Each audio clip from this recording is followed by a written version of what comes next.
Bienvenue dans la maison du Seigneur. Amen. J'espère que vous allez bien ce matin. Le Seigneur nous fait encore la grâce de venir dans sa maison, de venir le célébrer, de venir le louer. Et je pense que c'est pour ça que nous sommes tous là. Et j'espère que vous êtes dans la joie, malgré peut-être c'est le matin, mais la joie du Seigneur est présente. Et nous voulons nous réjouir encore ce matin de la bonté de notre Père, célébrer le nom de notre Sauveur, célébrer sa magnificence. Et pour cela, je vais vous inviter à vous lever et à vous réjouir en fait dans son nom, à lever les mains dans son nom, à chanter pour lui, à déclarer sa victoire dans votre cœur et juste dire, mon Dieu, merci pour cette joie que tu nous donnes, merci de m'avoir choisi encore et merci de m'avoir amené encore dans ta maison, de cette grâce que tu me fais. Louons ensemble notre Père. Amen.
Quelle grâce parce que le Seigneur nous a donné sa vie. Il a donné sa vie pour nous et il est mort à la croix pour chacun d'entre nous.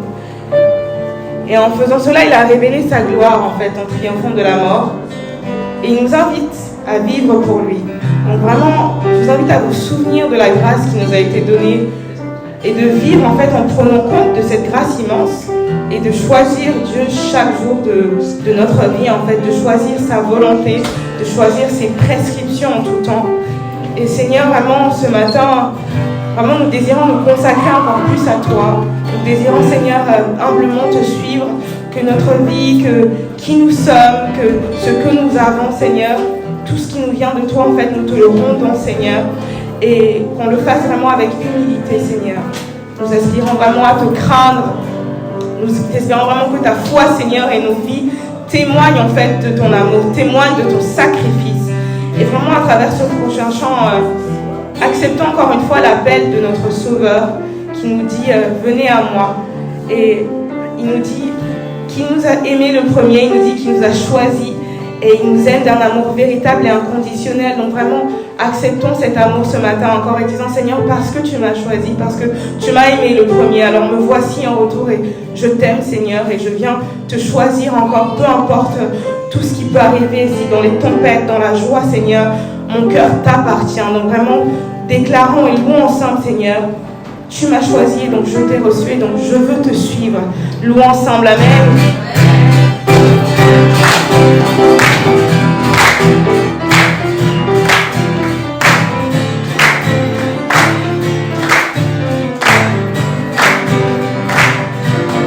Tu m'as choisi, je t'ai reçu, tu m'as aimé, je t'ai aimé, tu m'as donné, j'ai accepté ta vie.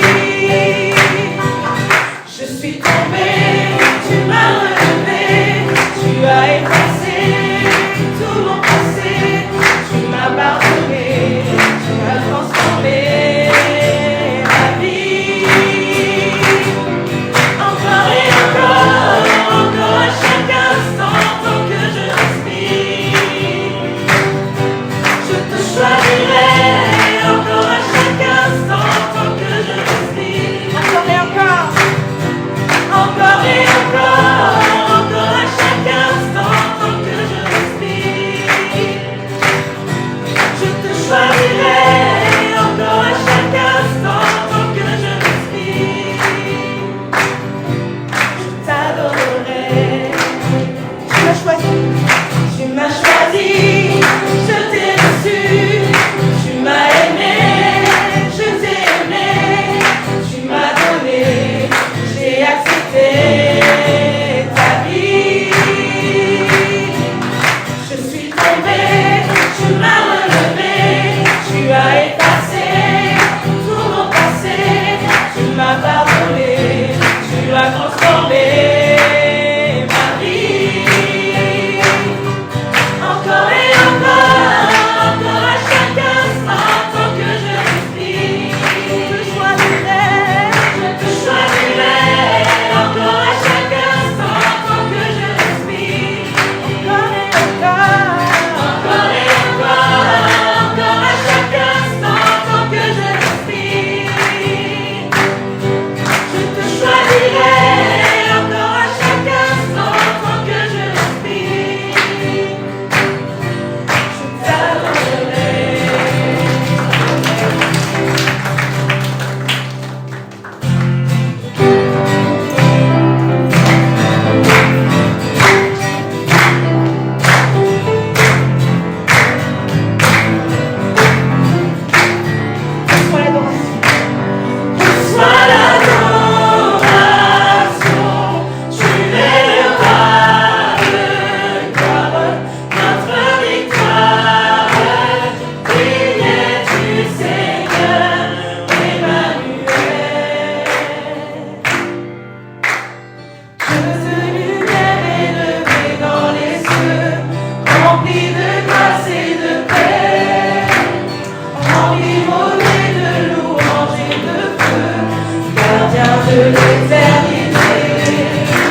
parce que nul autre nom ne peut sauver que toi, Seigneur. Tu nous dis en Romains 10, 13, tu nous dis en effet, toute personne qui fera appel au nom du Seigneur sera sauvée. Et tu nous dis également en Philippiens 2, de 9 à 11, tu nous dis, c'est pourquoi Dieu l'a élevé à la plus haute place et lui a donné le nom qui est au-dessus de tout nom, afin que le nom de Jésus, à ce nom en fait, chacun plie le genou dans le ciel, sur la terre et sous la terre, et que toute langue reconnaisse que Jésus-Christ est le Seigneur, à la gloire de Dieu le Père. Et vraiment, mon Dieu, ton nom a reçu toute autorité en fait. On nous dit dans ta parole, sur la terre, sous la terre, dans le ciel, Seigneur. Et vraiment, ce nom puissant, c'est ce nom que nous voulons appeler ce matin. Ce nom puissant, c'est ce nom que nous voulons invoquer ce matin. C'est vers toi que nous désirons crier, Seigneur. Et je t'invite vraiment de là où tu es, si tu crois que ce nom est puissant, si tu crois en la parole que le Seigneur nous a donnée, si tu crois que Jésus est au-dessus de tout, qu'il est celui qui sauve, celui qui guérit, celui qui fortifie, celui qui apaise les tempêtes, je t'invite à déclarer ce nom sur ta vie, sur ta famille, sur ton travail, sur tes soucis, de lui faire confiance parce qu'en lui, on a la victoire, parce qu'en lui est la victoire. Amen. Donc vraiment, crions à lui ce matin, parce que la main de l'Éternel n'est pas trop courte pour sauver et son oreille n'est pas trop dure pour entendre. Vraiment, ensemble, déclarons ensemble qu'il n'y a aucun autre nom, aucun autre Dieu qui n'a vaincu la mort et que ce nom de Jésus, comme nous dit la parole, est puissant et nous pouvons l'invoquer en tout temps. Aucun autre Dieu. Aucun autre Dieu n'a vaincu la mort, que Jésus-Christ ressuscité. Nous n'élevons plus haut. En son nom, je réfléchis. En son nom, tout homme est sauvé. Nous allons par son nom. Jésus, Jésus, Jésus. Oh.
Merci Seigneur pour ce moment de louange, ce moment d'adoration que nous t'avons dédié Seigneur. Merci d'avoir permis que nos voix s'élèvent à toi Seigneur. Nous savons que tu as reçu nos louanges, tu as reçu notre adoration, Seigneur, et que de là où tu es, tu prends plaisir à tes enfants. Vraiment, nous prions que tu guides ce culte que nous allons passer ensemble, que tu nous permettes, Seigneur, de vraiment nous consacrer encore une fois, d'être attentifs à ta voix, Seigneur, que vraiment ton Esprit Saint puisse être présent parmi nous. Et nous savons qu'il est, parce que tu dis dans ta parole, là où un ou deux sont réunis en ton nom, tu es présent au milieu d'eux, Seigneur. Et donc vraiment, Seigneur, nous t'invitons encore ce matin dans nos cœurs, dans nos vies, Seigneur, afin que tu puisses prendre possession de toutes choses, Seigneur, et que tu puisses vraiment continuer à nous guider, Seigneur, et nous aider à marcher, Seigneur, dans tes voies de justice, selon ta volonté, Seigneur. Merci pour ta grâce, merci pour ton sacrifice à la croix, merci de nous regarder avec des yeux d'amour, des yeux de Père, Seigneur, et de toujours nous encourager, de nous corriger, Seigneur. Merci pour qui tu es, merci de nous avoir choisis. Au nom de Jésus-Christ, j'ai prié. Amen. Amen. Gloire à Dieu. Et bienvenue dans la maison du Seigneur. Amen. Et j'espère que vous êtes dans la joie ce matin, que vous êtes en pleine forme. Voilà, je pense qu'il fait moins de chaud aujourd'hui. Donc, merci Seigneur, parce que voilà, tous ceux qui savent, savent. Donc, ce matin, comme d'habitude, c'est pour vous donner donc quelques annonces par rapport à l'église. Et voilà, je commence toujours, je pense, par les programmes de l'église, parce que c'est vraiment important que nous puissions participer aussi à la vie de l'église. Donc voilà, juste pour rappel, les lundis soirs à 20h sur Zoom, donc nous avons la réunion, donc les réunions Face, parce qu'il y a 2 groupes de Face, et aussi il y a la réunion des hommes, également sur Zoom, c'est par contre, ça c'est à partir de 20h30. Et également, n'oublions pas donc les réunions de prière des vendredis soirs, donc voilà, nous ne sommes pas juste présents les dimanche matin pour le culte, mais les vendredis aussi nous sommes présents à l'église à 19h30 pour prier, louer ensemble le Seigneur. Donc vraiment, je vous invite tous à venir. Mais quand vous êtes fatigués, voilà. Donc venez, on va louer ensemble le Seigneur. Et justement les samedis aussi, maintenant on fait la prière d'intercession en présentiel, donc gloire à Dieu. Voilà. Et ça sera donc à 9h. Hier on était présents, nous avons vraiment bien prié. Et je pense que ça fait du bien d'être en présentiel, de pouvoir intercéder avec les frères et sœurs, de pouvoir louer le Seigneur. Donc n'hésitez pas, pour ceux qui veulent, vous pouvez venir participer, c'est de 9h à 10h, même à 10h, 9h45. Voilà, après vous pouvez aller encore dormir, donc c'est possible. Venez dans le samedi à 9h au sein de l'église pour la prière d'intercession. Et aussi, nous avons le culte du dimanche à 10h, donc ici. Et voilà, et également il y a la préparation du culte. Mais bon, après, ceux qui veulent, on se retrouve à 8h45 pour préparer ensemble le culte dans la prière et partager aussi avec les frères et sœurs. Donc c'est tout par rapport au programme de l'église. Et je vais rajouter aussi la lecture biblique. Nous continuons toujours avec le livre de 1 Samuel.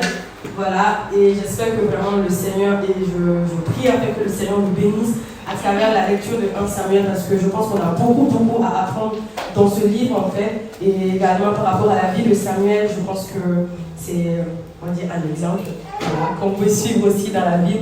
Donc vraiment, méditons la parole du Seigneur. Et en ce qui concerne les événements à venir, les programmes de l'église, et nous sommes bénis parce que nous allons avoir un culte spécial. Donc depuis, ça va être 3 semaines qu'on parle de ce culte. Donc ça sera le dimanche prochain.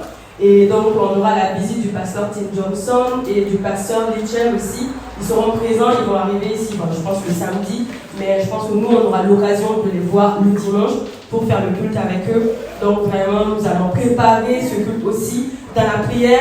Et raison pour laquelle aussi le vendredi 22, donc nous allons, pour la réunion de prière donc du vendredi 22, nous allons jeûner dans la journée du 22 et le soir venir ensemble intercéder, préparer vraiment la visite dans la prière, parce que c'est pas juste recevoir les personnes, c'est pas juste se prendre soin d'eux, mais c'est également recevoir la parole que le Seigneur a placée en eux pour nous en fait.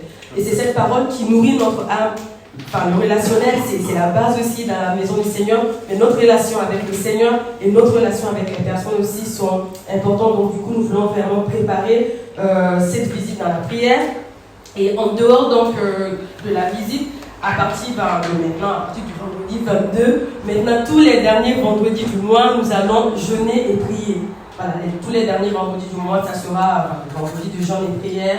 Donc vraiment, nous voulons à chaque fois rentrer dans la présence du Seigneur, disposer nos cœurs pour chercher encore le Seigneur, parce que la Bible nous dit de prier sans cesse. Amen. Et nous voulons vraiment nous soumettre à cette parole du Seigneur.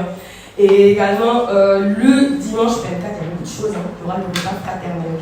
C'est la partie que moi j'aime. Désolée, j'aime toutes les parties du culte. Mais voilà, donc il y aura le repas fraternel.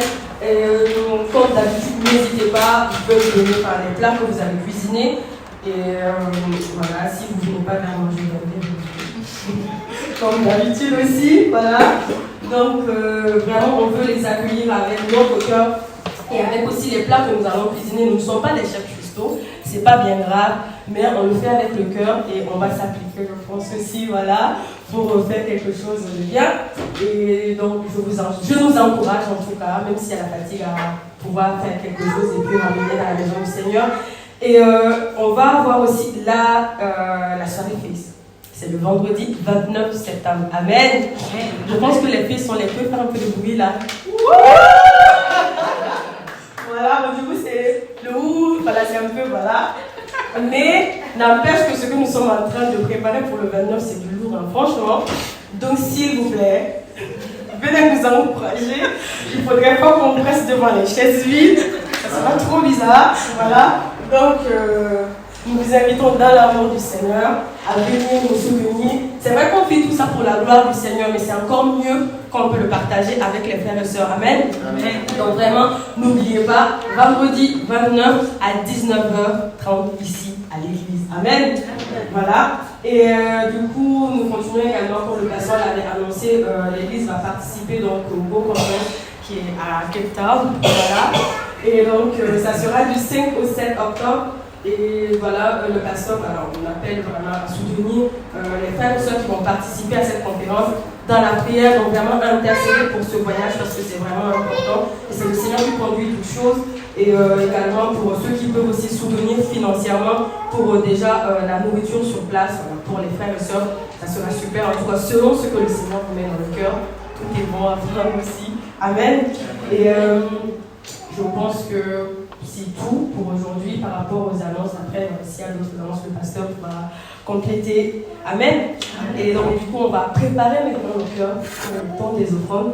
Mais avant ça, je voudrais lire avec vous 1 Samuel 7, donc le chapitre 7, du verset 3 au verset 4.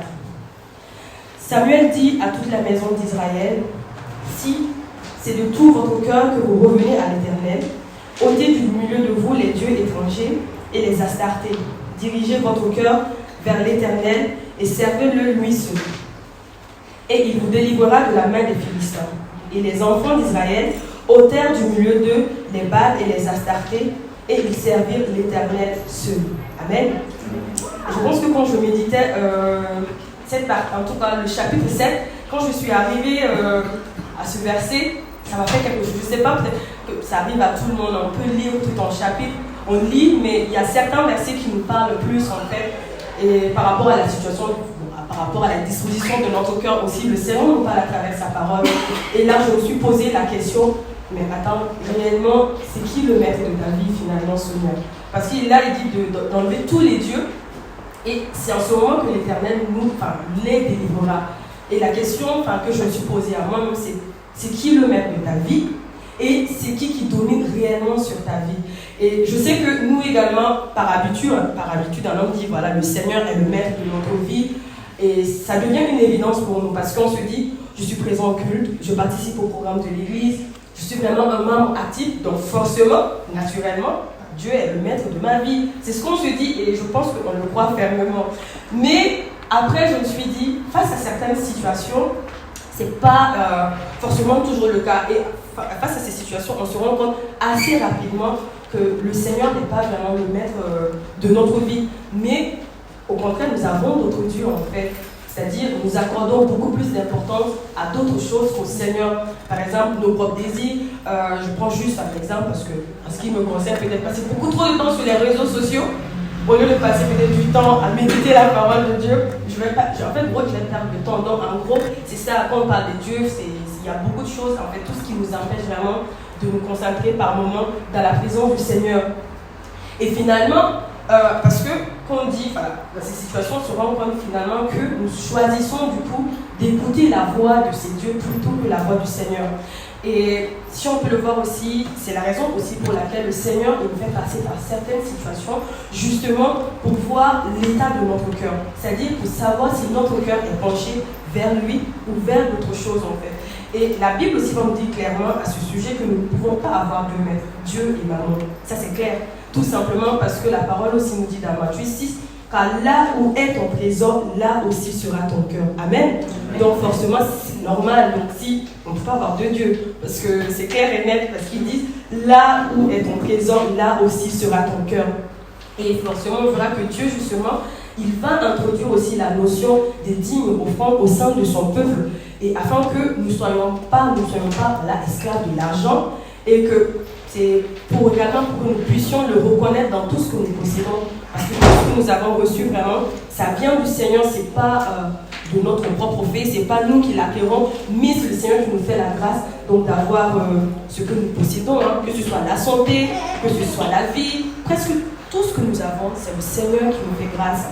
Et également, lorsqu'on donne notre dîme, c'est pour dire au Seigneur, oui, je ne suis pas esclave de l'argent, mais je suis enfant de Dieu. Amen. Et j'aimerais vraiment qu'on puisse le déclarer ce matin, Seigneur, je ne suis pas esclave de l'argent, mais je suis enfant de Dieu. Et en donnant ce qu'il m'a dit, je dis tout simplement à l'argent, tu n'es pas mon Dieu et tu n'es pas mon trésor. Amen. Et j'espère qu'on pourra proclamer cette parole tous les jours, même quand on est en difficulté, on dira, non, non, non, tu te tais parce que tu n'es pas mon Dieu, tu n'es pas mon trésor. Et par conséquent, forcément, si nous disons aujourd'hui, ce matin, que Christ est notre trésor, notre cœur sera obéissant à sa voix. Nous n'allons plus tendre nos oreilles vers ces autres dieux, vers ces voix en fait, qui ne glorifient pas le Seigneur, qui nous éloignent de la volonté de Dieu. Et l'Esprit de Dieu aussi nous dit ce matin que nous sommes le corps de Christ. Amen. Et j'espère que vous croyez en cette parole et que nous sommes également responsables du corps, enfin de ce corps. Et qui dit responsable dit que nous devons prendre soin de ce corps. Amen. Parce que je pense que chacun prend soin de son corps le matin quand on s'est réveillé, on a pris notre douche, on s'est apprêté et nous sommes venus à la rencontre du Seigneur. C'est la même chose. Nous devons prendre soin du corps de Christ parce que c'est nous qui sommes le corps de Christ. Amen.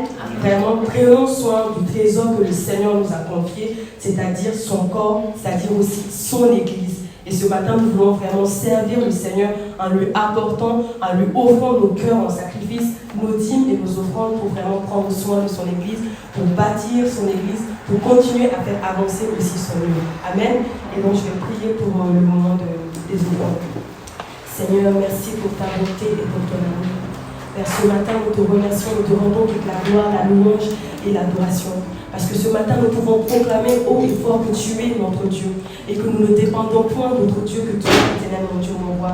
Parce que tu es notre trésor. Et ce matin, nous voulons venir, Seigneur, t'offrir nos cœurs en sacrifice. Nous voulons vraiment venir t'exprimer notre reconnaissance à travers vraiment tous ceux avec lesquels tu nous as bénis, Seigneur Dieu. Bénis ce temps, éternel mon Dieu, mon roi. Bénis tous les frères de notre Église, Seigneur Dieu. Reçois la gloire, la louange et l'adoration. Dans le nom puissant de Jésus-Christ que j'ai prié. Amen. Amen. Bon culte à tous.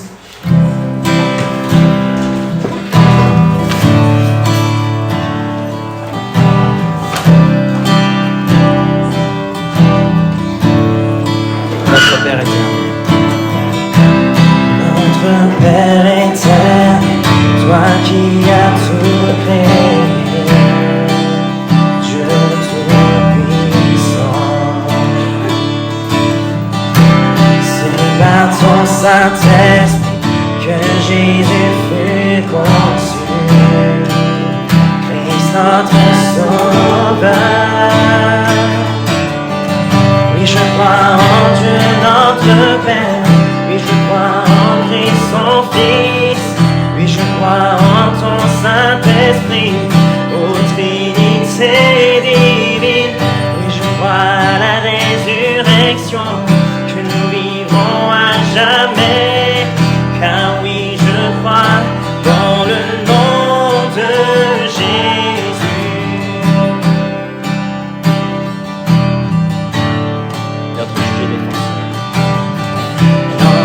Juge et défense, tu souffris à la croix, le pardon est en toi.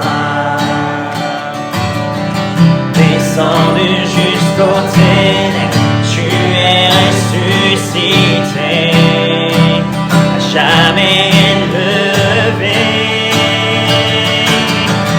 Oui, je crois en Dieu notre Père, oui, je crois en Christ son Fils, oui, je crois en ton Saint-Esprit, ô Trinité divine, oui, je crois à la résurrection, que nous vivrons à jamais, car oui, je crois dans le nom de Jésus. Oui, je crois. Oui, je crois en lui. Oui, je crois qu'il est vivant. Oui, je crois que Jésus est Seigneur. Oui, je crois à la vie éternelle. Oui, je crois à la vie éternelle.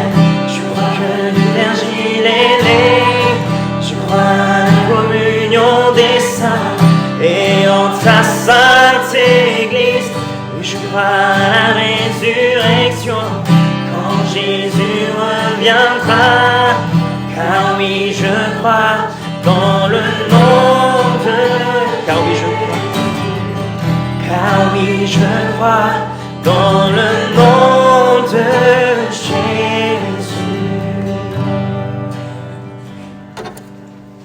Alléluia.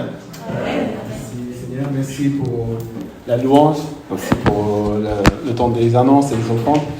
Je pense qu'on peut applaudir au Dieu qui a donné la grâce à ses serviteurs. Merci. Merci, bienvenue pour la famille qui est venue pour la première fois aujourd'hui. Et bienvenue aussi le pasteur de cette église, aussi avec les frères et sœurs ici. C'est merveilleux, frères et sœurs. C'est une famille en Christ. Vous êtes les bienvenus. Et aussi Thérèse est parmi nous. On peut les applaudir pour les accueillir.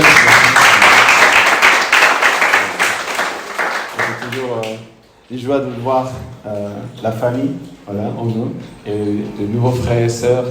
Même si on ne se connaît pas, même si on ne s'est jamais vu, je pense qu'en ayant la foi en Christ, nous avons quelque chose qui est en nous et qui nous rend commun et qui nous unit parce que nous croyons au même Seigneur, au même Dieu, à notre Dieu, le Père, le Fils, Saint-Esprit, qui habite en nous, qui nous conduisent, qui nous fait comprendre aussi notre vie, la parole de Dieu à travers la présence de chacun de nous. Amen.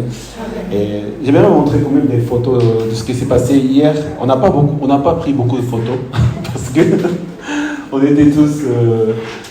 On va rencontrer des gens au campus universitaire et nous avons à cœur de partager la parole de Dieu avec la jeunesse parce que c'est une des missions que notre église est là.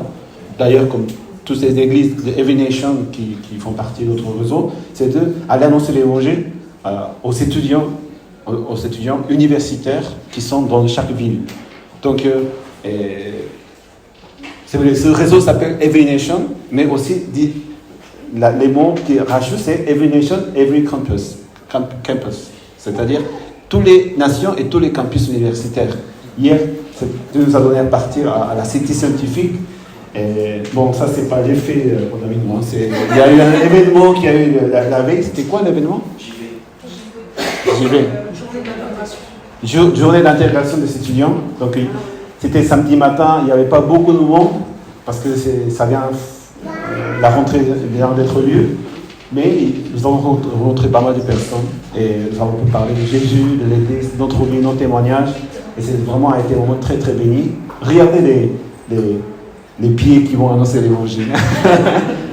Il y a d'autres photos. Ah oui, c'est la même photo. Voilà, c'est comme un film. Hein.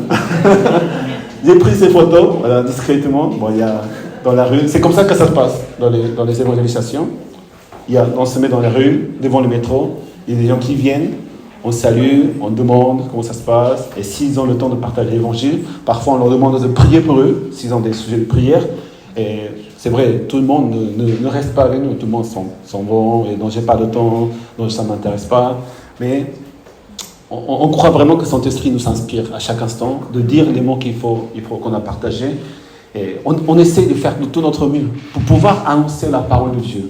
Il n'y a pas une formule magique, il n'y a pas une stratégie, une seule stratégie, mais je pense que ça vient de notre cœur. Le fait que, oui Seigneur, nous voulons partager ton amour, ta grâce, ton évangile aux gens qui en ont besoin. Parce que nous savons ce qui est de vivre sans Jésus-Christ. Amen. Nous savons ce qui est de vivre sans Seigneur, de ne pas savoir vers où aller, pourquoi nous vivons, pourquoi nous étudions, pourquoi nous essayons de construire une vie. Et des fois, ça coûte tellement, c'est tellement difficile de mener cette vie dans le monde, mais que Dieu nous a donné la vérité, nous a fait voir que la vie n'est pas simplement sur la vie sur la terre, mais il y a quelque chose de beaucoup plus important, la vie éternelle. Et voilà. Et Ryan et Hilda essaient d'annoncer l'évangile. Moi, j'ai fait un selfie, mais j'ai fait semblant de faire un selfie et prendre des photos. Et aussi, on fait attention de ne pas montrer trop près du visage des gens. Mais merci de continuer à prier pour nous. Et nous allons aller visiter les campus universitaires à la cité scientifique, au Pont de Voix, tous les 15 jours, tous les samedis matins. Et samedi matin, c'est très bien parce qu'il n'y a pas beaucoup de monde. C'est-à-dire qu'il n'y a que quelques personnes qui viennent, qui sont seules, qui s'assient, qui s'attendent, qui partent quelque part. Et ça nous permet aussi de parler calmement, sereinement. Et si vous avez à cœur de participer, vous êtes les bienvenus. Et que Seigneur puisse nous bénir à travers ces événements. Est-ce qu'il y a d'autres annonces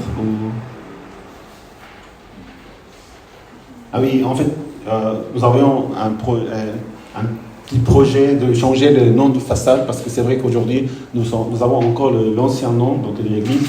Et sur Google, sur l'association, sur la préfecture, tout a été changé. Nous s'appelons officiellement Église évangélique baptiste Alliance de grâce. Et nous avons fait donc, cette participation pour commander les lettres découpées, les collets. Le devis qu'on a eu, c'était 690. Mais c'est vrai que ce n'est pas une seule personne qui va le faire. Donc je pense que si vous avez à cœur, si vous donnez à cœur de participer à une petite somme, je pense que ça va nous aider à faire le plus rapidement possible. Et l'idée, c'est de le faire avant notre premier anniversaire, qui aura le dernier dimanche du mois de novembre. Donc déjà, je veux remercier aussi à Majid qui a pris charge pour l'abonnement de site internet, notre site internet. Et nous allons aussi bientôt changer le domaine de l'église avec Alliance Grâce. Mais grâce à ces participations, nous avons pu garantir encore les derniers sites internet. Maintenant, de la façade de l'église, aussi vous avez la possibilité de participer ensemble. L'annonce qui est importante, c'est le dimanche prochain. Amen. Donc, pasteur Tim Johnson et sa femme aussi, qui est pasteur dans son église. Et parce qu'elle aussi, elle prêche, elle fait le ministère avec pasteur Tim. Et je pense que quand même, Dieu nous montre à travers sa visite que Dieu a un plan pour cette église. Dieu nous aime tellement, Dieu vous aime tellement, Dieu aime cette église, Dieu aime cette ville de l'île, ce pays de la France. Amen. Amen. Moi, je trouve que c'est vraiment une preuve, comme quelqu'un, un pasteur. Imaginons que n'importe qui, pour se déplacer, je me mets à sa situation, pour me déplacer à une autre ville, à un autre pays, et je vais visiter une église. J'ai demandé de visiter une église. C'est pas donné, c'est pas si facile. C'est-à-dire, chacun a ses occupations, a son église, sa famille, sa propre vie, toutes ces choses qui sont très très occupantes. Mais malgré ça, il s'est proposé à lui-même de venir nous voir. Et tout ça à ses propres frais. Je pense il faut considérer que Dieu est en train de faire des choses dans l'Église, en envoyant ses serviteurs, en envoyant des frères et sœurs pour nous bénir. Ce n'est pas quelque chose de très très léger. C'est très très très reconnaissant. Soyons reconnaissants au Seigneur pour ce que le Seigneur fait. Mais ce ne sont pas simplement des frères et sœurs qui viendront nous visiter. Déjà, Thérèse nous visite et ça nous fait tellement de joie. Déjà, des frères et sœurs que nous voyons pour la première fois, ça nous fait tellement de joie. Mais comment c'est un pasteur, c'est un serviteur de Dieu.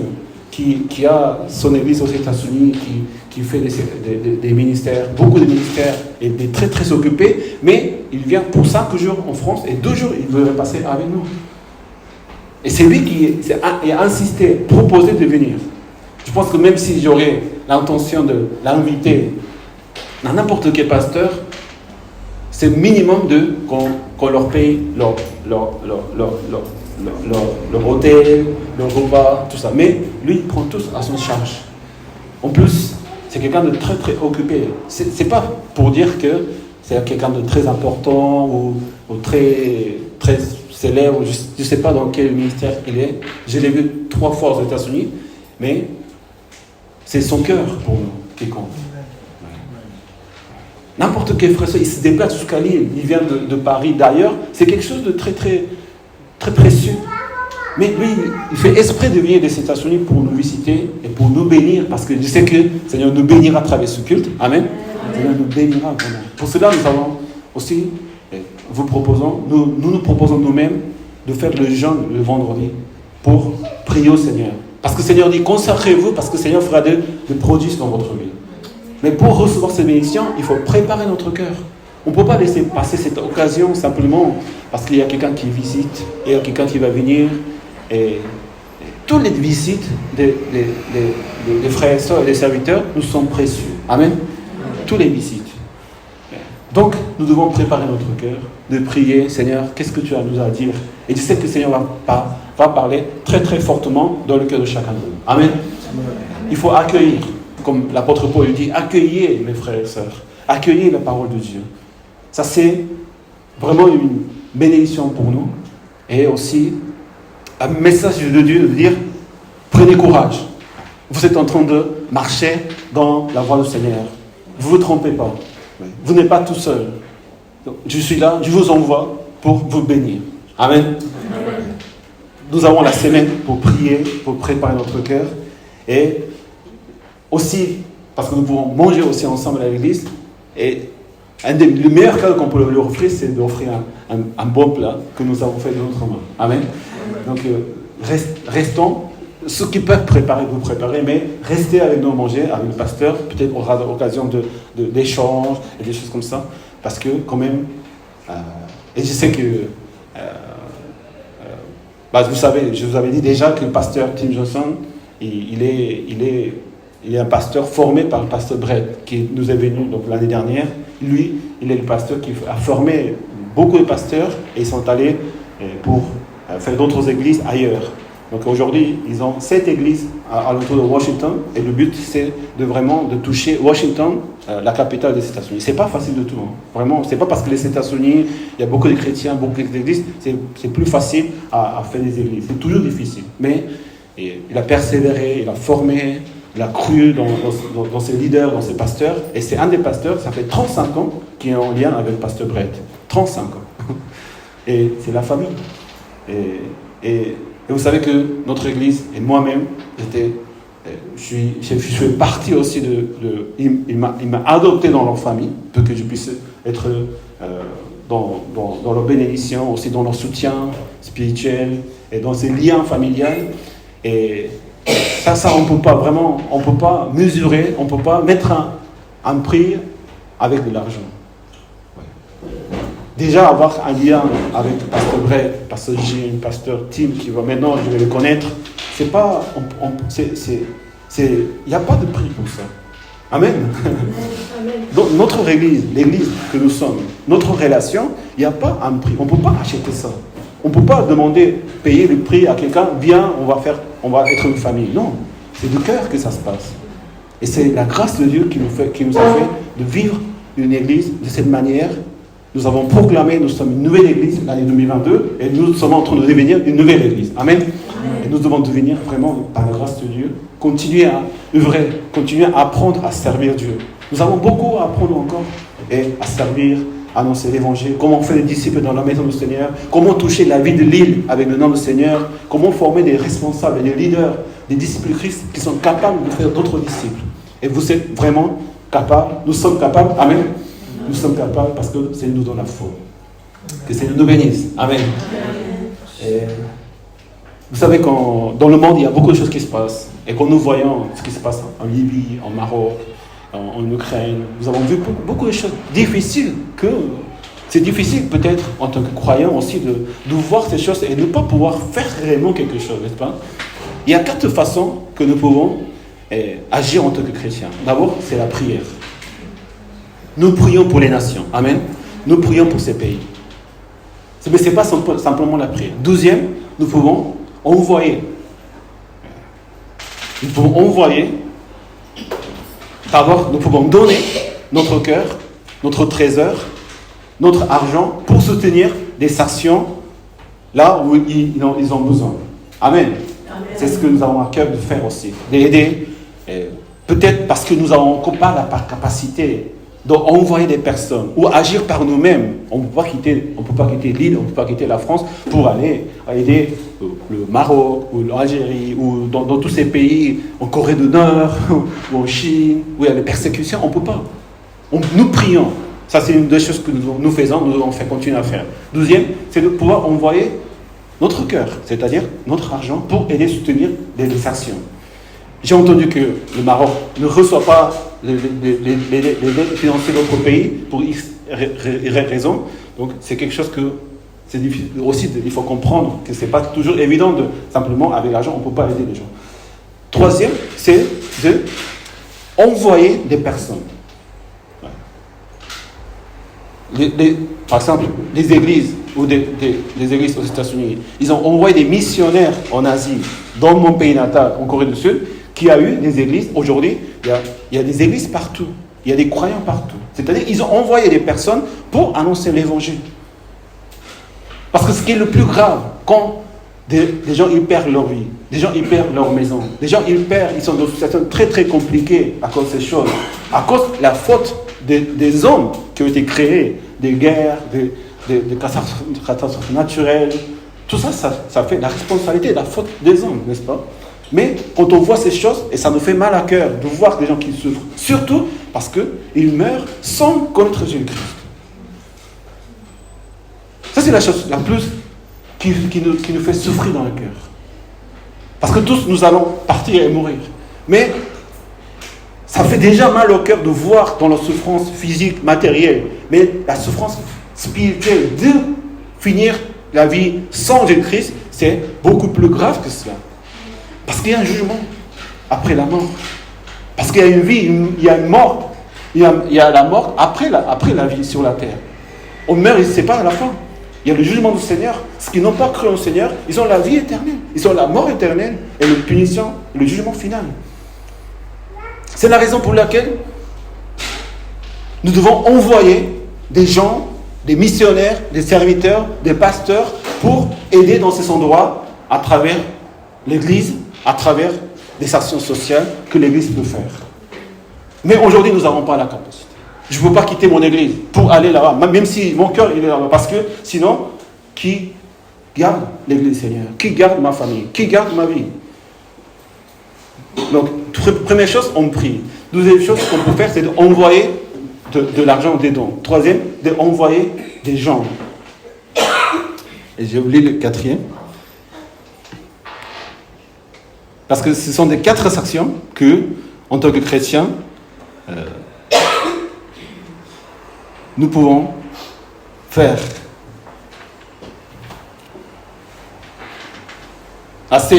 Première, c'est prier. Deuxième, aller nous-mêmes.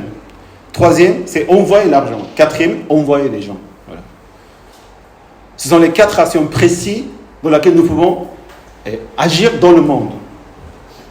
Pourquoi l'Église doit se construire, se bâtir? Pourquoi nous devons grandir? Pourquoi nous devons continuer à faire des disciples? Pourquoi nous devons aussi avoir notre propre local? Tous ces projets, c'est nous mettre dans le cœur. Ce n'est pas simplement pour nous. C'est pour agir dans le monde. Pour pouvoir changer dans le monde. On ne doit pas agir simplement ici dans le quartier. On doit agir dans cette vie de libre, auprès des étudiants, auprès de tout le monde que le Seigneur nous envoie. Nous devons aussi avoir le cœur de pouvoir un jour envoyer des gens, de l'argent, aller nous-mêmes. Seigneur, envoie-nous pour que nous puissions aller dans ces endroits pour annoncer l'évangile. Et Seigneur fera de grandes choses. Amen. Beaucoup d'églises dans le monde, beaucoup d'églises dans le monde, ils envoient des serviteurs. Et quand ils envoient un serviteur pour faire une église, pour annoncer l'évangile, ils n'envoient pas simplement des gens. Comment ils vont vivre? Ils vont envoyer avec de l'argent. Donc il y a des gens qui sont concernés. Moi, je voudrais soutenir un missionnaire. Moi, je voudrais participer à ça parce que je ne peux pas aller moi-même. Mais il y a des gens qui sont prêts pour y aller. Donc je les soutiendrai avec l'aide financière, avec la prière. J'irai avec eux. Donc ce sont des gens qui envoient les personnes. C'est comme ça que le royaume de Dieu sur la terre se continue à se répandre. Amen. Que le Seigneur nous bénisse. Soyons vraiment pour le Seigneur. Et le Seigneur nous donne toutes ces capacités qu'il nous faut. Mais il faut aussi ouvrir la bouche grande. Il faut rêver. Il faut espérer grandement dans le Seigneur. Et ça commence dès maintenant. Tous les dimanches. Et dimanche prochain, espérons ce que le Seigneur va nous verser pour que nous puissions agir dans le monde. Amen. Que le Seigneur vous bénisse. Je voudrais qu'on me fasse une image de l'histoire de Jéricho. En Josué chapitre 6. C'est pas la prédication. Ils ont entré à Jéricho pour la terre promise. Et Dieu demande à Josué de dire, appelle le peuple. Vous allez marcher un tour chaque jour. 6 jours. Et 7e jour, vous allez marcher 7 fois. Comment? Dieu donne ses instructions. Il y aura 7 prêtres qui porteront les 7 trompettes retentissantes devant l'arche de l'Éternel. C'est la trompette, les 7 prêtres.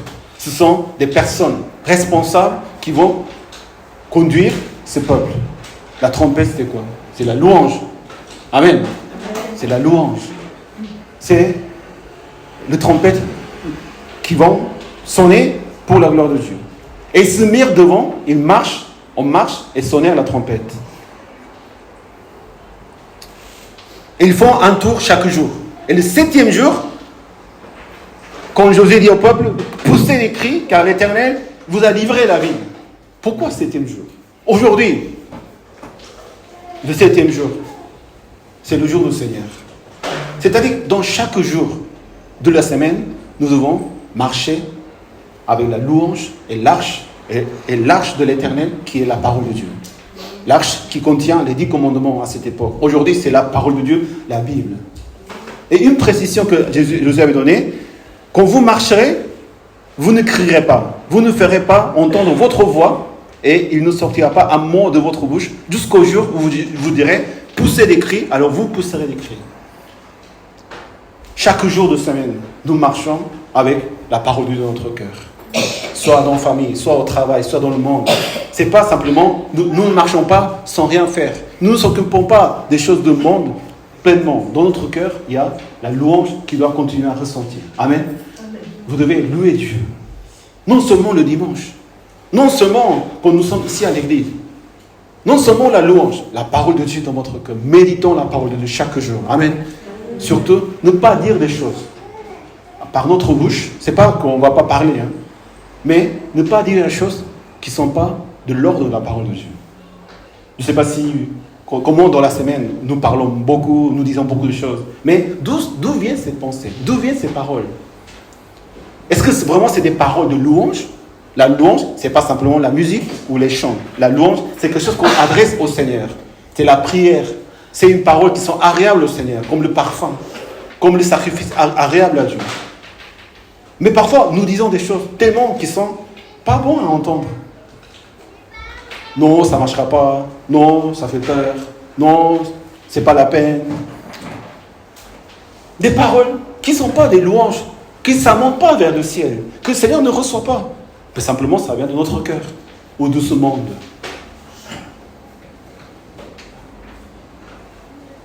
Faisons attention à notre bouche. Amen. Autant, ça c'est le principe de la victoire de Jéricho.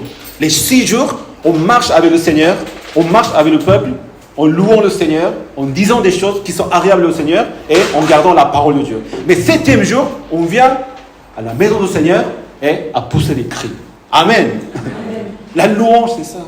On crie, on fait tomber, on fait écrouler les murailles de notre vie, de notre pensée, de ce monde, les murailles spirituelles, tout ce qui nous s'enchaîne, tout ce qui nous rend difficile, tout ce qui nous rend faibles pour avancer, tout ce qui nous fait peur. Comment je vais faire face à ce que je suis confronté aujourd'hui dans ma vie?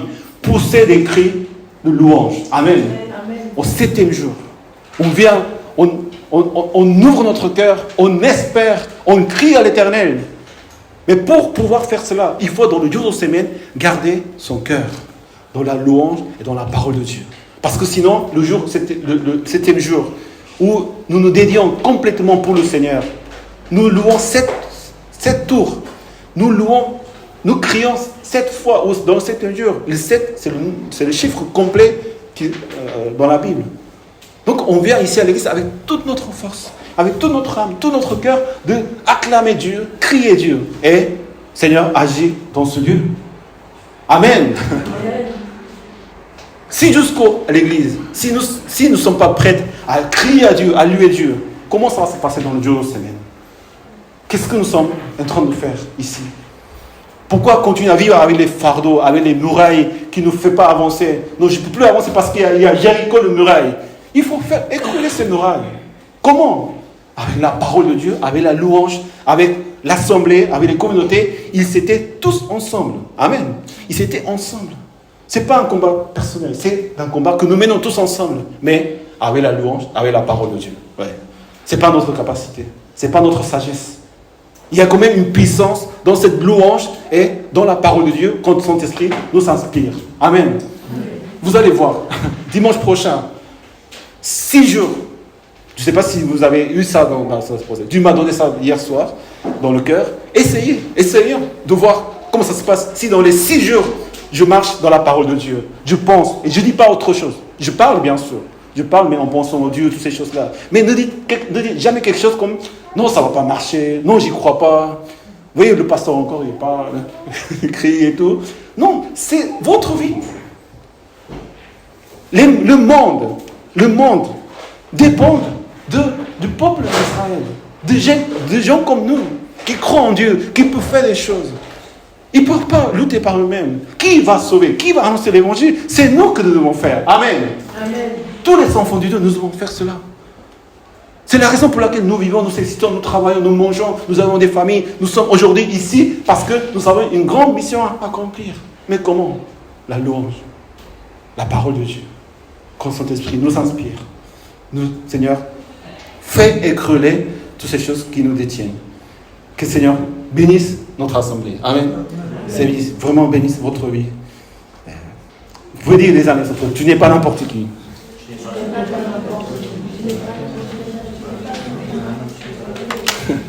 C'est comme ça que chaque semaine, nous avons des victoires. Chaque semaine, nous faisons écrouler les murailles. Chaque semaine, chaque jour, nous vivons dans le Seigneur. Et nous sommes concentrés à sa parole, à sa louange. Et nous marchons, voilà, pour le Seigneur. Que le Seigneur nous bénisse. Amen. Espérons et espérons. J'aimerais partager la parole de Dieu très courtement, donc, parce que le temps est déjà beaucoup pris. On a Samuel chapitre 17, donc c'est la lecture de demain ici à l'église. C'est la victoire de David contre Goliath.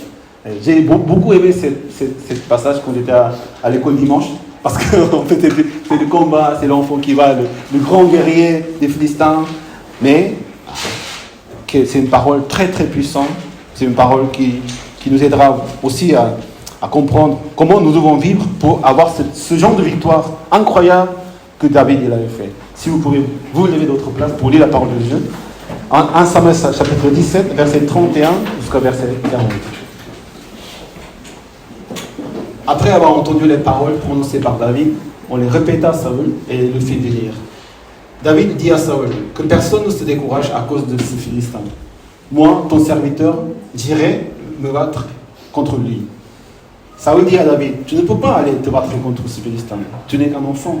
Alors que lui, il est un homme de guerre depuis sa jeunesse. David dit à Saül, ton serviteur gardait les brebis de son père. Quand un lion et un ours venaient pour l'enlever un des troupeaux, je courais après lui, je le frappais, je l'arrachais le brebis de sa gueule. S'il m'attaquait, je l'attrapais par la gorge et je le frappais et je le tuais. C'est ainsi que ton serviteur a frappé le lion et l'ours. Et ce sera aussi le sort de Philistin, de cet incirconcis, car il a insulté l'armée de Dieu vivant. David ajouta, l'Éternel m'a délivré de la griffe du lion et de la patte de l'ours. Et il me délivrera aussi de ce Philistin. Saül dit à David, vas-y donc, que l'Éternel soit avec toi. Saül fit enfiler sa tenue à David. Il plaça sa tête un casque de bronze et revêtit d'une cuirasse. David mit l'épée de Saül par-dessus ses habits et voulut marcher, car il n'avait jamais encore essayé. Mais il dit à Saül, je ne peux pas marcher avec ces armures, je ne suis pas habitué. Et il s'en alla, il s'en débarrassa. Il prit en main son bâton, puis il choisit dans le torrent 5 pierres lisses et mit dans sa gibecière 2 bergers et dans sa poche. Enfin, sa fronde à la main, il s'avança contre le Philistin. Amen. Amen. Vous pouvez prendre place, merci. Le titre, j'ai intitulé, c'est « Nos grandes victoires quotidiennes ».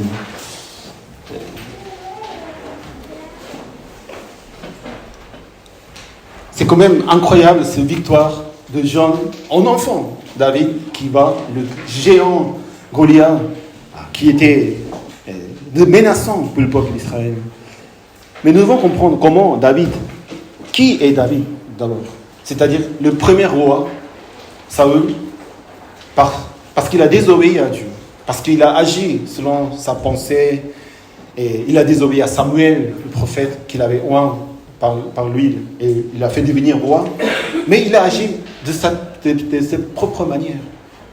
Non seulement une fois, non seulement 2 fois, mais 3 fois, plusieurs fois. Il n'a jamais écouté vraiment l'Éternel. C'est vrai qu'au début, il se passait bien, il avait la victoire. Mais dès qu'il a eu la victoire, il s'est commencé à se glorifier lui-même.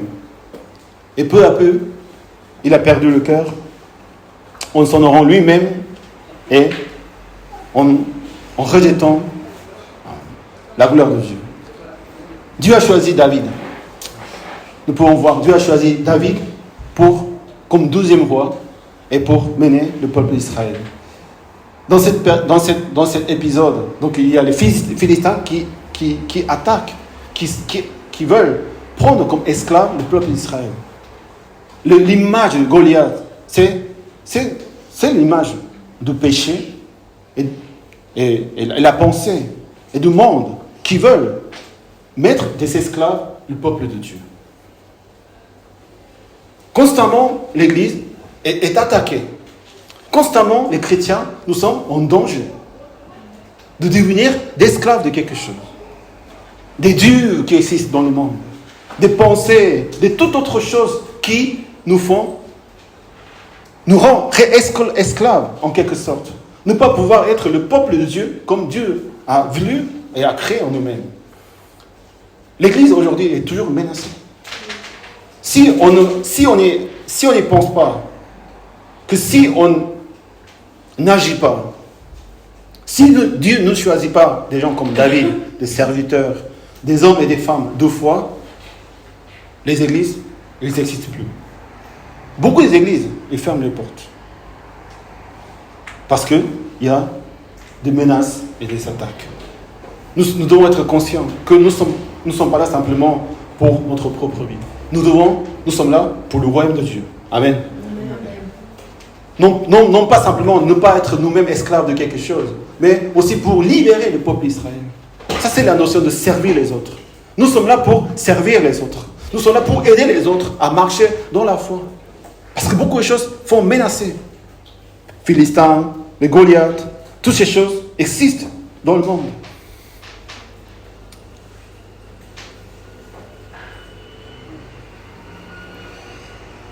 Donc, quand Goliath il s'approche face à Israël, si je vous bats, vous serez notre esclave. Et si vous nous battez, nous serons votre esclave. Mais l'armée d'Israël, ils ont peur. À la vue de cet homme, tous les Israélites prirent la fuite et furent remplis de peur. Personne n'osait aller lutter contre Goliath. Ils avaient peur. C'est vrai, ça fait peur. Beaucoup de gens font peur. Je ne sais pas si vous avez eu peur dans votre vie.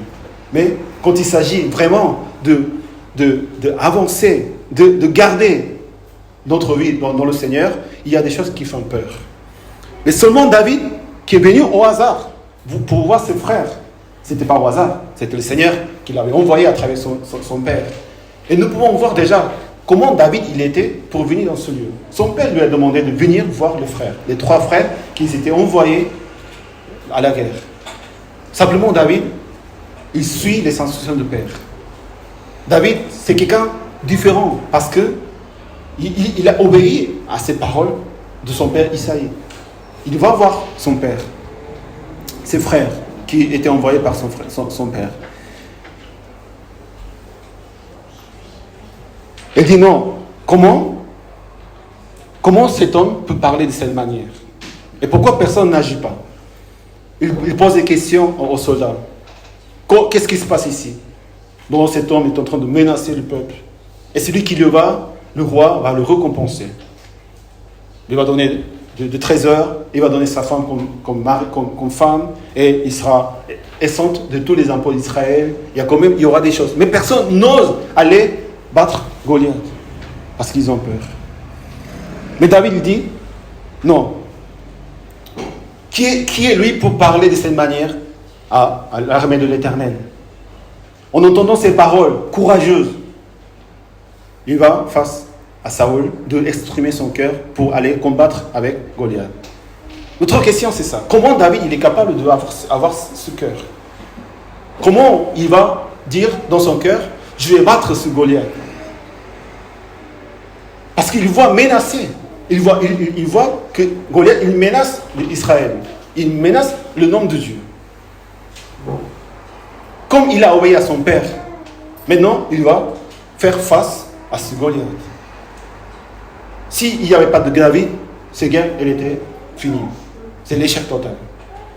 Puisqu'il y a aujourd'hui des gens, des hommes et des femmes qui veulent vraiment s'engager, qui veulent se donner eux-mêmes leur vie, leur cœur, ils veulent consacrer pour continuer à garder le royaume de Dieu, garder l'Église Seigneur, garder les frères et sœurs, rassurer la vie des frères et sœurs et de la famille, que les églises continuent à vivre sa gloire. Soyons ces personnes. Amen. Amen. Il s'agit du royaume de Dieu. Il s'agit de nos frères et sœurs. Il s'agit des choses que Dieu a mis dans le cœur. Donc il faut être prêt à ça. Ça veut dire non, tu n'es qu'un enfant, cet homme est grand et il est homme de guerre depuis sa jeunesse. Quand tu veux avancer, quand tu voudrais vraiment faire quelque chose pour la gloire de Dieu, c'est-à-dire vraiment de continuer à établir le royaume de Dieu, qu'est-ce qui se passe? Non. Des paroles de découragement. Non, c'est pas la peine. Non, tu n'arriveras pas. Non, c'est pas... Il n'y a pas que toi. Mais on voit que personne n'agit pas. On voit que personne n'agit. Mais quand tu voudrais agir, Seigneur te parle dans le cœur et tu es conscient que c'est important le royaume de Dieu. C'est important l'Église Seigneur. C'est important d'annoncer l'évangile dans le monde. Mais quand tu dis, déjà avoir ce cœur, c'est précieux. C'est une grâce. Parce que David, il a été élevé d'une façon différente, qu'il a le cœur pour le Seigneur. Amen. Amen. Je vois dans notre Église aussi, il y a beaucoup de frères et sœurs qui ont le cœur pour le Seigneur, qui participent, qui consacrent, qui font des efforts énormes, incroyables. C'est la raison pour laquelle nous sommes là aujourd'hui. Mais quand tu voudrais agir, il y a des découragements. Non, tu ne peux pas y arriver. Même nous-mêmes, on se dit, non, on n'est pas capable d'y arriver. Déjà, quand il y a la peur, quand quelque chose il fait peur, comment nous devons confronter ces choses?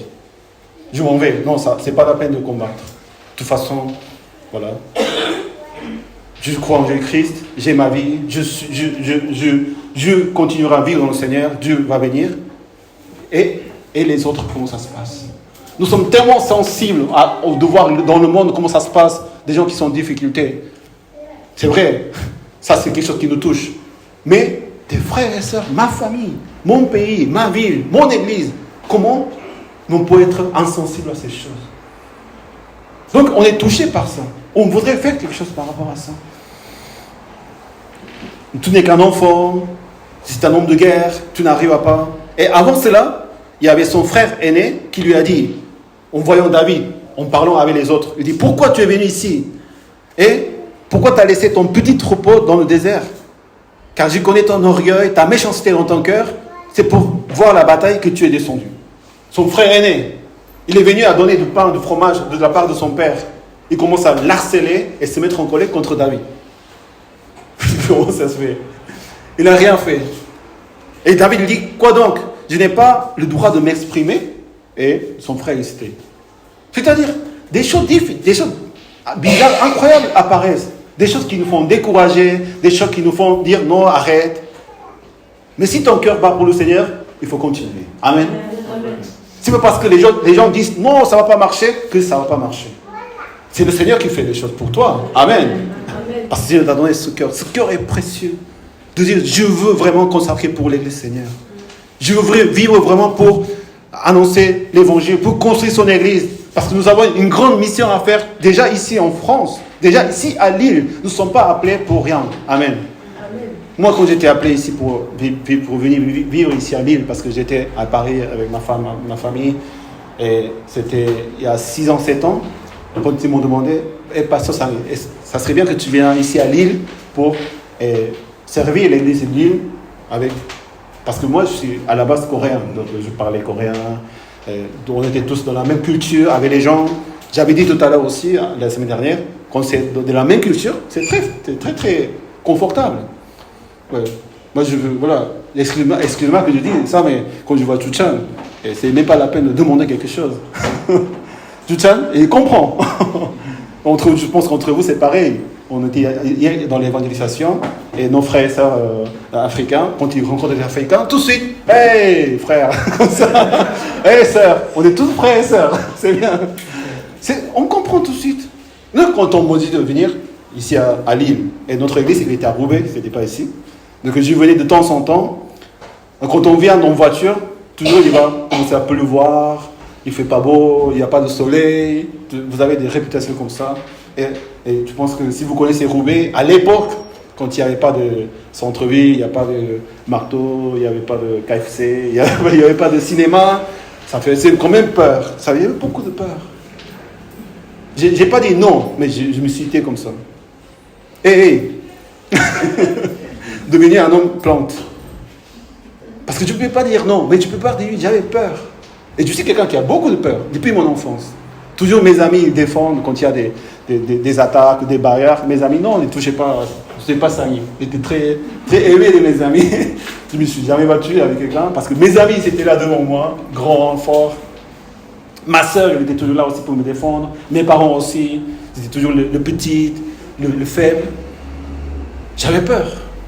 Je n'ai pas agi à cet appel de Dieu. Mais après, j'ai dit non.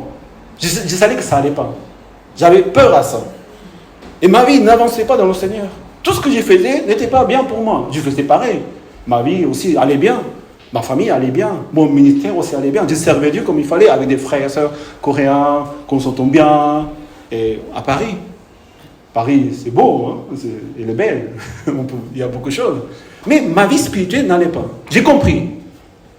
Il y a quelque chose qui te fait peur. Pourquoi il te fait peur? Pourquoi tu ne fais pas confiance au Seigneur? Quand le Seigneur t'appelle, quand le Seigneur te donne une mission, pourquoi on hésite? La seule façon de faire face à ces peurs, c'est l'obéissance. David, il était quelqu'un habitué à obéir à son père. Il était le plus petit. Il était obligé à prendre soin de ses brebis. Il avait 7 frères, tous aînés. Mais c'était lui seul qui travaillait dans les champs avec les brebis. Pourquoi?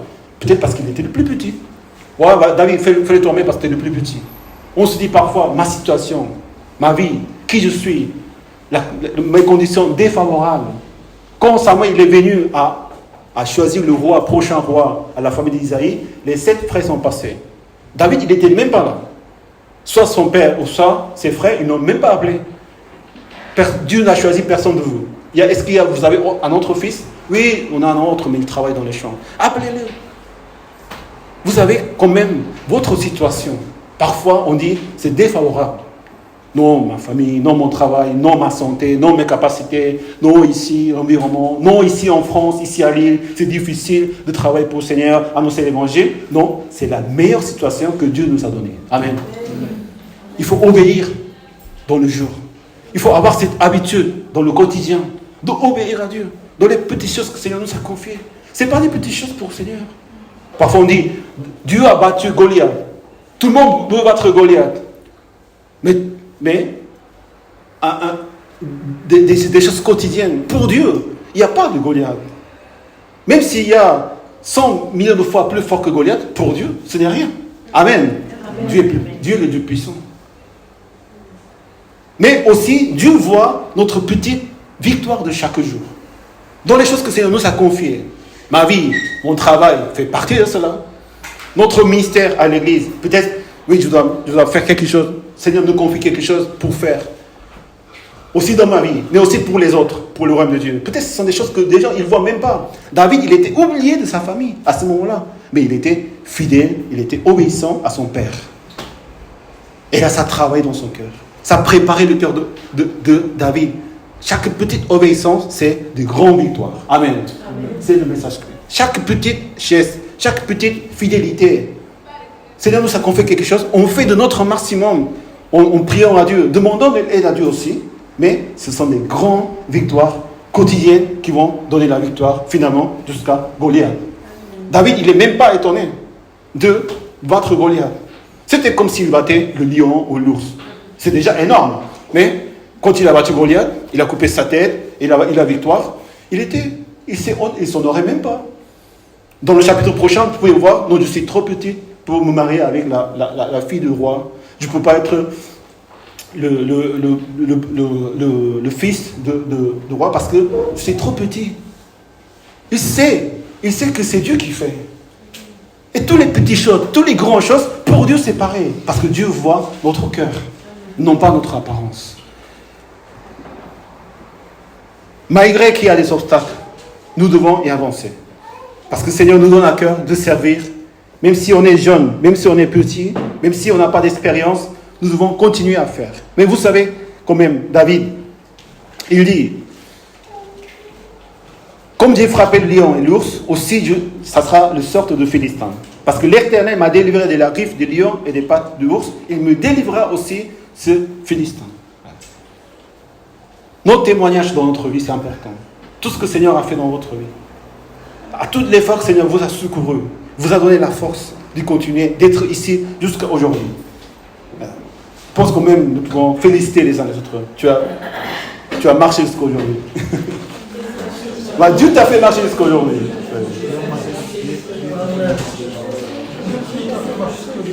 Dieu nous a nourris, Dieu nous a donné la foi, Dieu nous a fait surpasser des difficultés, des choses très très compliquées. Et si nous sommes confiants au Seigneur, et si nous avons cette confiance et nous continuons à obéir au Seigneur, Dieu continuera à faire de grandes choses à travers notre vie. Je suis sûr et certain, et ça sera de cette manière que ça va se passer. Amen. Amen. Cette église, c'est l'église la plus importante de la vie de l'île. Mais là, ce sera l'église. Je n'arrive pas à trop parler. Non, mais c'est vrai. C'est pas moi qui l'ai dit non plus. Comme les gens ont entendu cette parole, j'ai cru à ça. Peut-être aujourd'hui, vous ne voyez pas beaucoup de choses qui se passent. Non, il y a beaucoup de choses qui se passent. Moi, j'ai vu hier dans l'évangélisation qu'il se passait beaucoup de choses. 12 personnes prêtes à annoncer l'évangile à n'importe qui rentre dans la rue. Ils sont dans la joie. Ils obéissent. Dans les petites choses, peut-être on n'a pas annoncé l'évangile à quelqu'un n'a pas accepté Jésus-Christ. Mais ce n'est pas ça qui compte, c'est ton cœur, ton attitude, comment nous voulons servir le Seigneur dans cette église. C'est Dieu qui va faire. Comme Dieu a fait tout au long de notre vie. Il faut savoir voir. Il faut savoir raconter aussi des témoignages, tout ce que Dieu a fait pour moi, tout ce que Dieu a fait possible pour que nous puissions être aussi encore ici là. David, il était différent parce qu'il voulait s'occuper des choses du royaume de Dieu. Il était une personne exceptionnelle. Parfois, nous voyons nous-mêmes, pourquoi je suis de telle façon, pourquoi je parle comme ça, pourquoi j'agis comme ça, pourquoi j'ai peur, pourquoi je suis une personne qui ne peut pas vraiment donner de bonnes choses aux autres. Mais David, il jouait l'harpe, il chassait les démons, les mauvais esprits, il était beau d'apparence, il était quelqu'un de bien, quelqu'un d'aimé. Pourquoi ? Parce qu'il voulait s'occuper des choses du Seigneur. Quand nous nous occupons des choses du Seigneur, qu'est-ce qui se passe ? Notre vie, elle devient différente. Je me cherche des choses, je m'engage pour les choses du Seigneur. Et Dieu prend charge de ma vie. Non, ce n'est pas directement comme ça.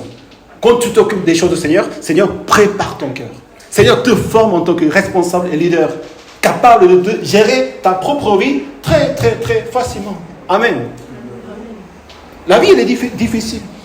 On parle de comment on va annoncer l'évangile, comment on va faire l'église. Et ma vie, comment ça va se passer ? Et mes occupations, mes préoccupations, mes difficultés, mes enfants, ma famille, comment ça va se passer? Il faut faire, il faut s'occuper. Mais si vous vous occupez des choses, Seigneur vous rend fort. Pour pouvoir vous occuper de votre propre occupation. Amen. Amen. Déjà dans la semaine, vous vivez avec la louange, avec le cœur dans la Bible, dans la famille. Si vous faites ça, vos enfants, ils vont vous adorer. À la place de crier aux enfants, je parle de moi. Ne fais pas ci, ne fais pas ça. Je loue le Seigneur, je garde la parole de Dieu. Je prie au Seigneur, je parle à mes enfants comme si je prierais au Seigneur, comme si je louerais le Seigneur. Les enfants, ils vont m'aimer. Au travail, ils vont vous aimer. Vous vous rendez compte combien de privilèges nous avons quand nous nous occupons de choses du Seigneur? Ce courage de dire oui, il faut faire quelque chose. Le Seigneur nous équipe. Le Seigneur nous donne toutes ces circonstances pour pouvoir être des hommes, des femmes merveilleuses. Amen. Amen. Vous êtes merveilleux. Amen. Vous êtes merveilleux aux yeux du Seigneur. Vous êtes comme des David. Mais il faut le faire. On ne va jamais dire on va occuper de choses au Seigneur et le Seigneur s'occupera de notre famille. Ça ne marche pas comme ça. C'est nous allons occuper du Seigneur et de notre famille aussi. Amen. Amen. De nous-mêmes aussi. On ne perd pas de temps de dispersion. David, il avait son meilleur environnement pour devenir David. Petit, oublié, négligé. Il travaillait dur. Mais c'est la raison pour laquelle il rencontre des lions et des ours. Et il battait contre eux parce qu'il voulait protéger les brebis de son père. Quand nous avons le cœur de protéger nos frères et sœurs, il y a des dangers qui se passent. Danger personnel, danger familial, danger dans l'église. Mais tu es prêt à combattre. Comment tu fais? Il va suivre l'ours pour rattraper. Quoi qu'il arrive, il va faire tout son mieux pour le faire. On n'a pas toute nos capacités. Mais si tu as le cœur de réussir à ça, et ne pas abandonner à ça, c'est ça qui va te faire réussir. Il faut aller jusqu'au bout. Vraiment pour le faire. Le Seigneur nous aidera à le faire. Je raconte encore mon passé. Quand j'étais dans mes études universités supérieures en Argentine pour la première fois, j'ai eu toutes les matières 0. De 7 sur 7 matières. Il y avait une option que j'ai eu 5. Donc c'est passé. J'ai dit, je n'ai pas fait mon effort. Je ne vais pas abandonner mes études comme ça. Et j'étais toujours nul dans les études. Excusez-moi. J'étais toujours pas bon dans les études. Je me suis dit, je vais faire tout mon force pour pouvoir réussir dans ces notes. Une année, j'ai fait que ça. J'ai mangé à la fac. J'ai resté de 9h jusqu'à 21h en écoutant les mêmes cours, parce qu'il y a des différentes sessions, même cours jusqu'au matin, jusqu'au soir, 7 fois la même chose. Si ça ne marche pas comme ça, j'abandonne mes études. Et comment ça se passe? À la fin, 10 partout. À 9, 10 partout. Et c'est des choses que je n'ai jamais vues dans ma vie parce que c'est des choses difficiles. Mathématiques, physique. Je n'ai jamais étudié. On se rend compte. Si on a cœur de le faire, tu vas le faire. Si on dit non, on ne s'engage pas, non, on ne devrait pas faire, non, reste tranquille. Ça ne marchera jamais. Mais comment ça va se passer dans notre vie aussi? Elle devient de plus en plus difficile. La vie de David n'était pas simplement exceptionnelle parce que Dieu avait choisi, mais dans sa vie, Dieu faisait des choses incroyables. Et nous devons vraiment faire ces choses. Nous devons vraiment prendre nos outils, comme David il les avait. La fronde, les pierres. Est-ce que vous avez vraiment des dons et des talents, des outils que vous servez pour servir le Seigneur? Il faut développer cela. Chacun à l'église, nous avons des tâches différentes, des fonctions différentes. Et vous avez des dons et des talents précis pour l'avancement du royaume de Dieu que Dieu vous a donné. Il faut les utiliser pour battre des Goliaths. Amen. Seigneur vous donne dans le cœur chacun de vous. Que le Seigneur nous bénisse, nous fasse continuer à avancer pour le royaume de Dieu. Et louons au Seigneur, méditons la parole, obéissant dans chaque geste, en nous engageant vraiment. Seigneur, je m'engage. Je ferai de tout mon mieux. Seigneur, aide-moi. Nous voulons vraiment faire annoncer ton évangile dans cette ville. Que le Seigneur nous bénisse. Prions ensemble.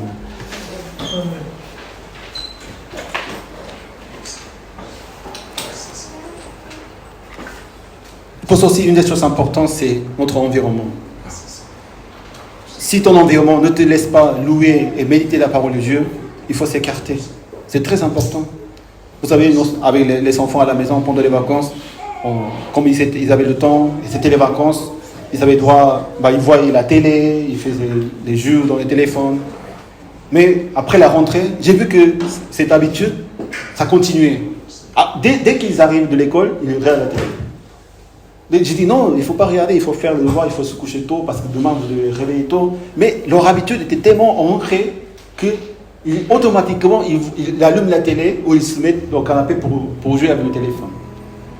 Hier, ma femme est là, on lève le TV hier matin.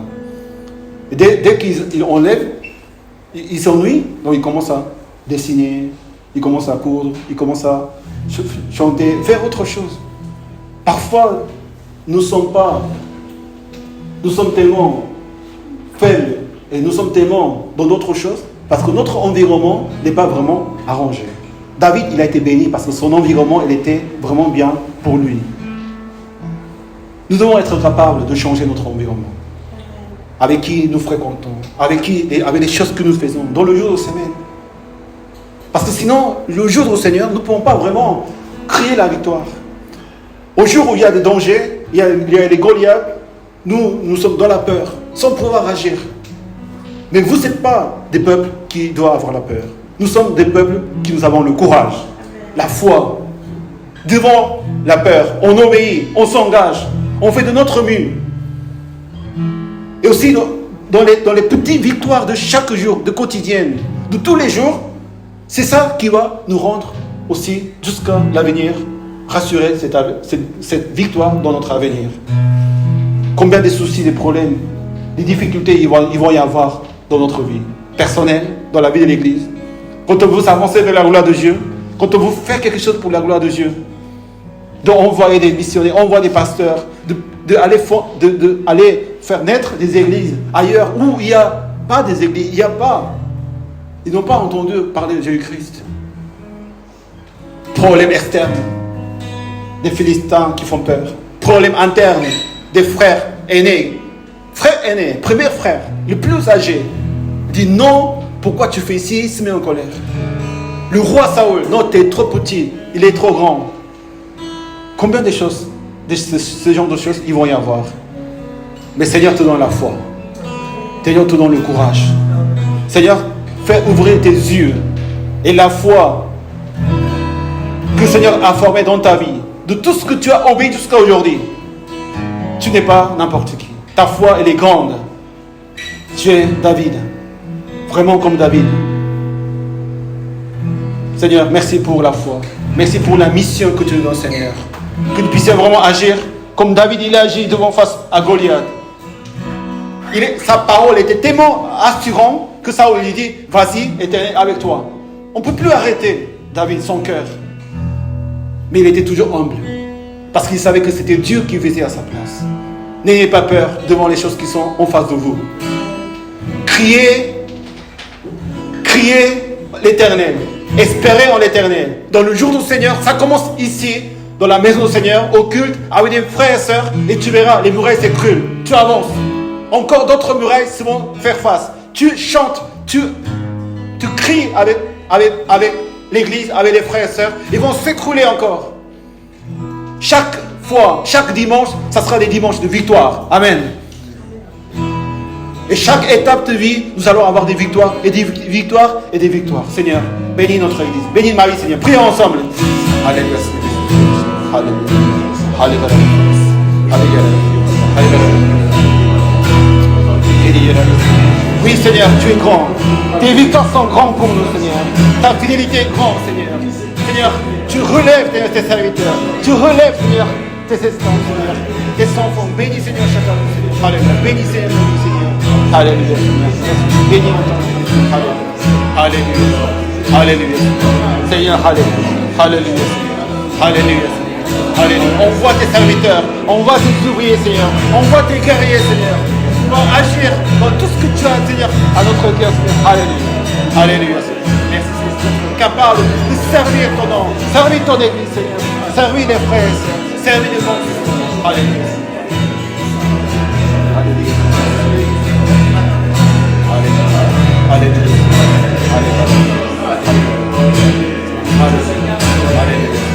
Alléluia.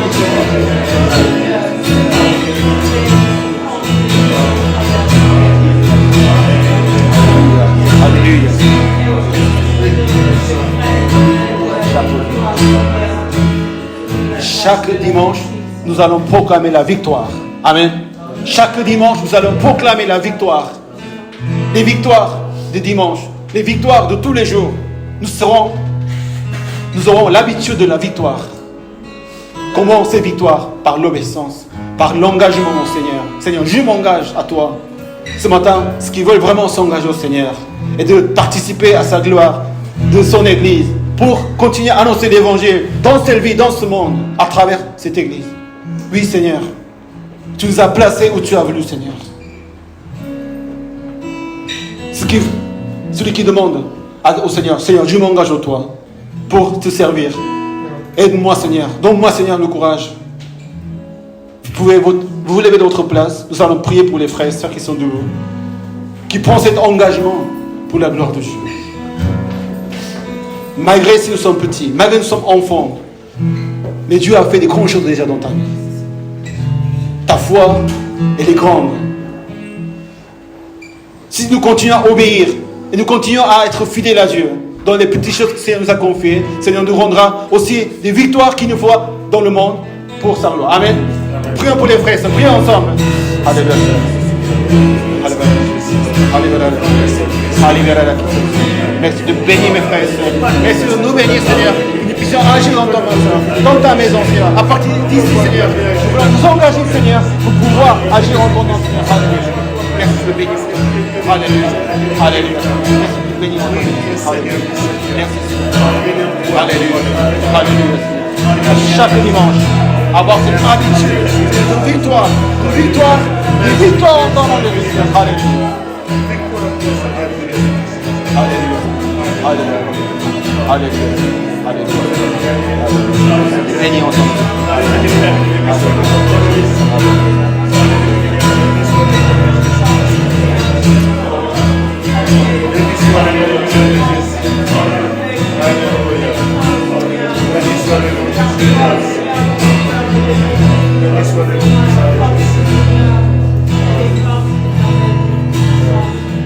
Nous allons louer notre Seigneur avec ce chant, que ta gloire descende sur nous.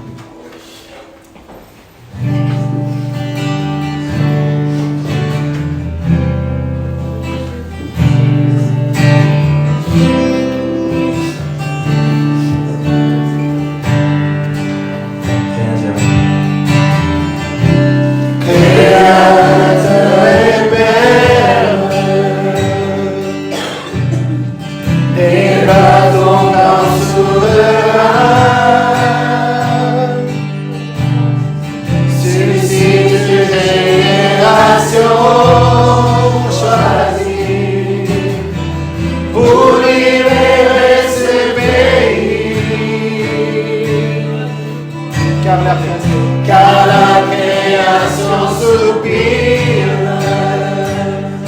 Nous proclamons la victoire. Après ta révélation, Répands ta puissance.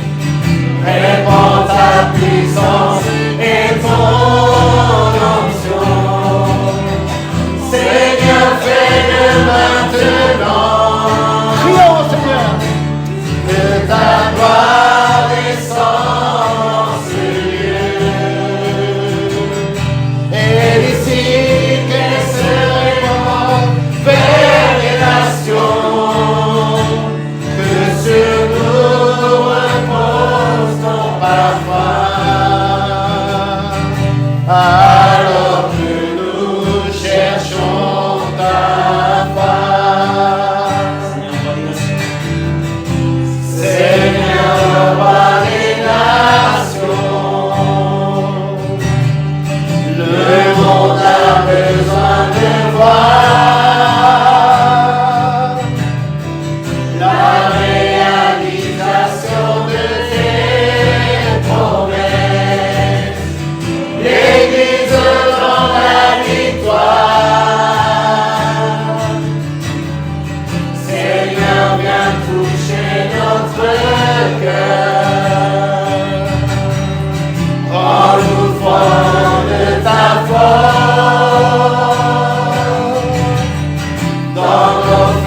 amour, ta grâce.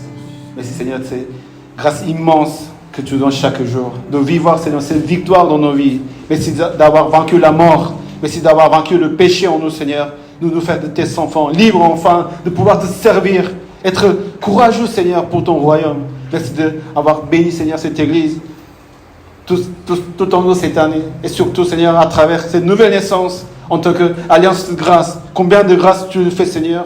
Et nous voulons vraiment que tu parles à travers ton serviteur, Pasteur Tim Johnson, la semaine prochaine, à travers leur visite. Que, Seigneur, notre cœur se renouvelle encore, notre foi grandisse encore pour pouvoir agir en ton nom, Seigneur.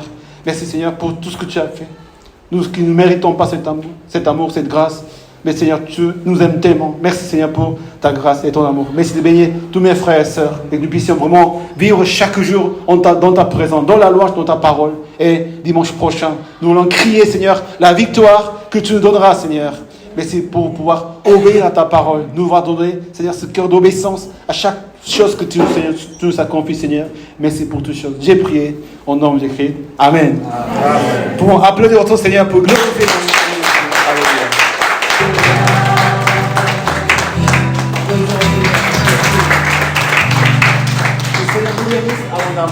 Bénisse, vraiment vous bénisse dans la semaine et espérons en éternel qu'est-ce que le Seigneur nous a à dire dimanche prochain et dans le jour, chaque jour que le Seigneur vous parle, que le Seigneur vous fortifie. Amen. Amen.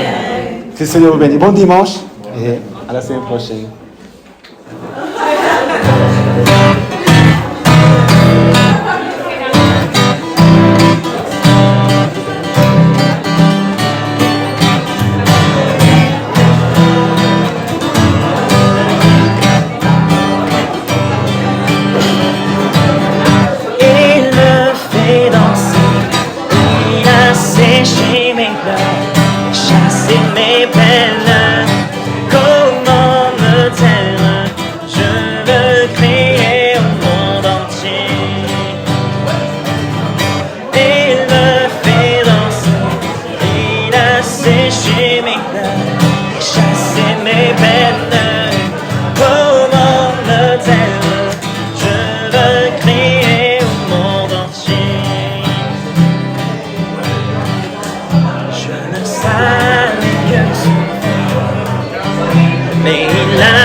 Chasser mes peines, comment